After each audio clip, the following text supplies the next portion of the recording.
Good morning. I pray that you guys are all doing awesome and having an amazing week. I am in my quiet place right now. You know how they say to build yourself a quiet place where you can just meditate in God and pray and read the word and do whatever it is that you need to do. Well, my quiet place is actually outside, right behind our garage. Our garage kind of sits up on a hill and it faces our beautiful field here on our farm in Maine.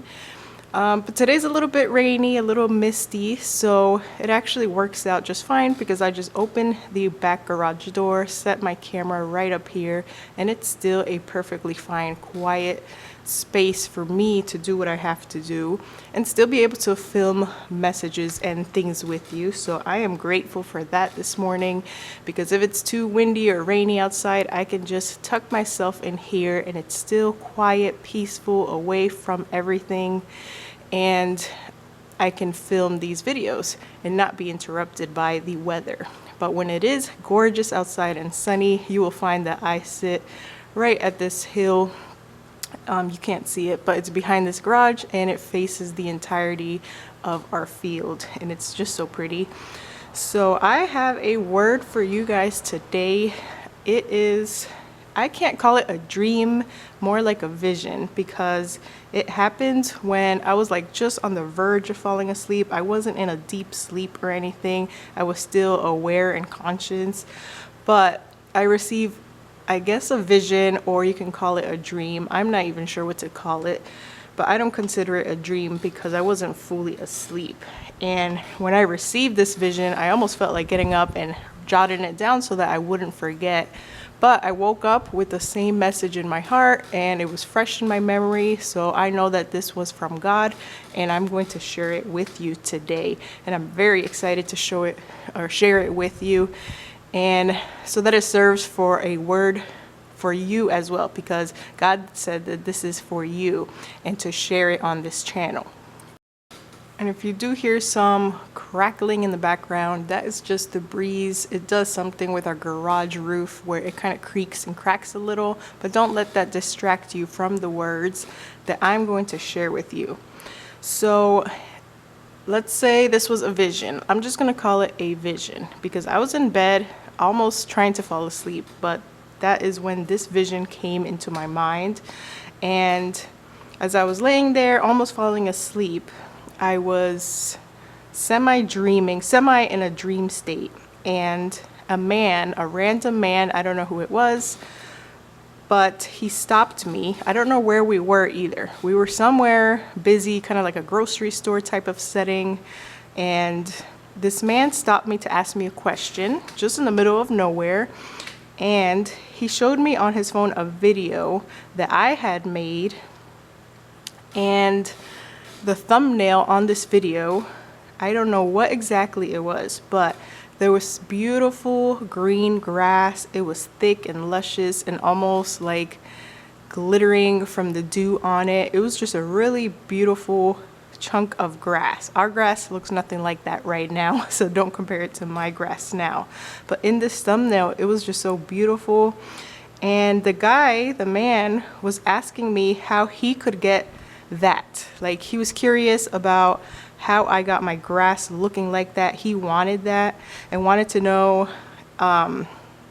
what I used on my grass and on my field. Was it a special type of lawn, like seeds, or was it a special type of fertilizer? Like, he wanted to know what my trick was, what was the secret, because he wanted to mimic that on his own grass, I guess. I don't know why he was asking me that, and I was like, this green grass? I questioned him. I'm like, this grass in this picture in the thumbnail? And I was like, this isn't a photo. This isn't even a photo of my grass. This is just a stock image from Canva. I'm not sure if I said Canva in my dream, but that's what I use in real life to edit thumbnails and pictures and stuff like that. So pretty much I was like surprised that he thought that was my grass. And I was like, no, that is just a stock image. I just created this myself as a thumbnail using a program. And I was like, it's easy, it's free, it's available to anyone. And this guy was just like dumbfounded. He was really intrigued and he wanted to know how like how I did that, even though in my head I'm like, this is so easy, it's obvious, doesn't everybody know this? But he was just like shocked, like he thought I had some magical powers of creating thumbnails, and I was able to fool everyone because it just looked so realistic. And so when he showed interest and he just wanted to know how I did it, and he was just so shocked and surprised, I told him to come with me and I'd show him how easy it was to use, because it was such a simple and free program that anybody can use. I was shocked that he didn't ever hear about it before. So I took him along with me, like walking him by my side, and I was going to show him, like kind of just go in the corner of the grocery store where there wasn't so much traffic, and I was going to show him exactly how I created this thumbnail using a program like Canva.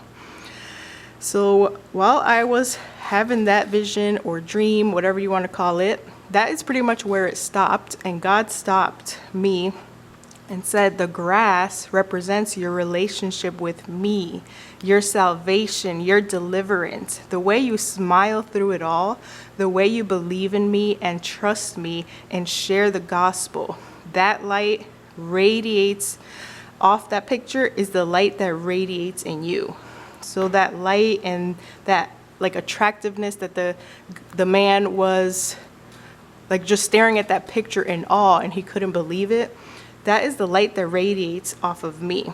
Just like I was willing and even a little bit excited to show the man how to use the editing software or program so that he too can create beautiful eye-catching thumbnails. That's how my people, God says, that's how my people should be when it comes to talking about me.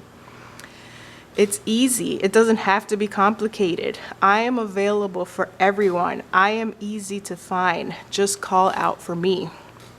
God says that sharing his word with people doesn't have to be a huge deal. Yes, some people do have a calling to become preachers or to stand out on the roads and boldly shout. Some people end up traveling the world, preaching, evangelizing, or becoming missionaries. But it doesn't have to be that way or even that way to begin with. God says to ask him to lead you, to use you, to direct your steps. Just like the story on Mark chapter 6, verse 30 to 44.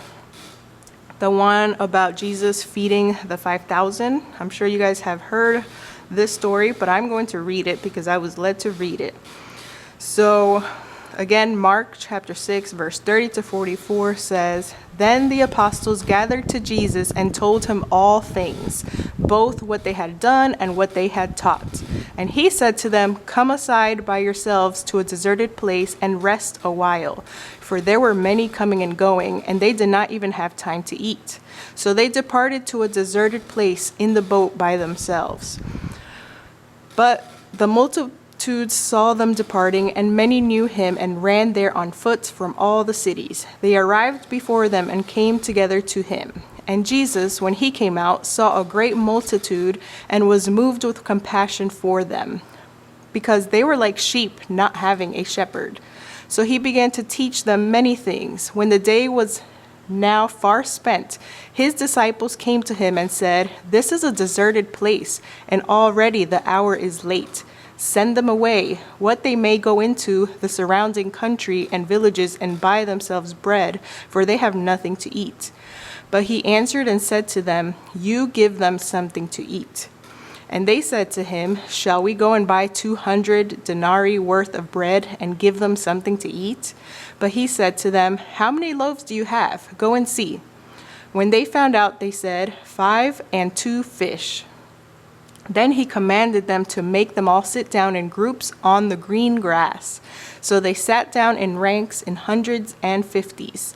And when he had taken the 5 loaves and the 2 fish, he looked up to heaven, blessed and broke the loaves, and gave them to his disciples to set before them. And the 2 fish he divided among them all. So they all ate and were filled. And they took up 12 baskets full of fragments and of the fish. Now those who had eaten the loaves were about 5,000 men.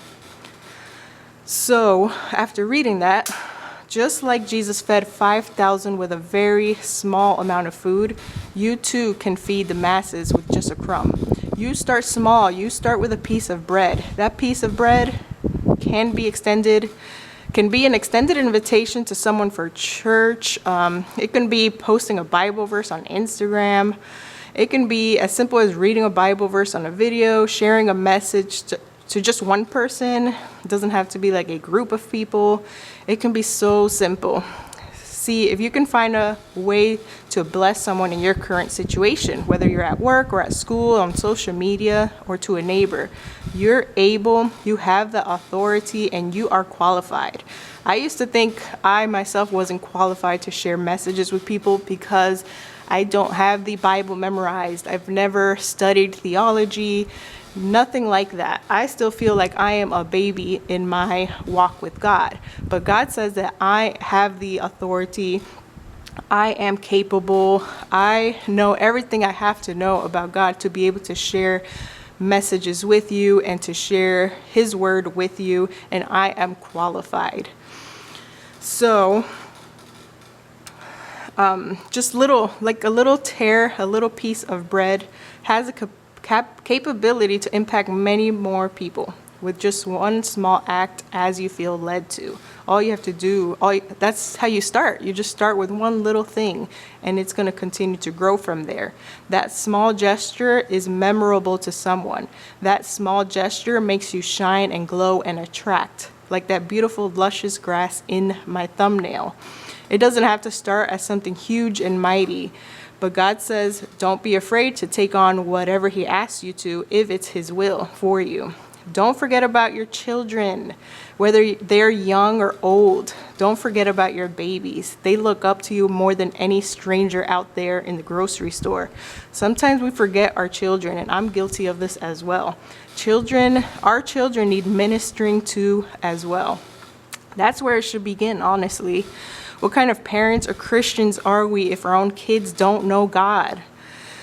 Like I mentioned before, it doesn't have to be a huge deal. Start with your home being a sanctuary, a refugee to escape from the outside world. Play positive music, anoint your home, pray, sing, dance, do whatever. Read the Bible, all in God's glory.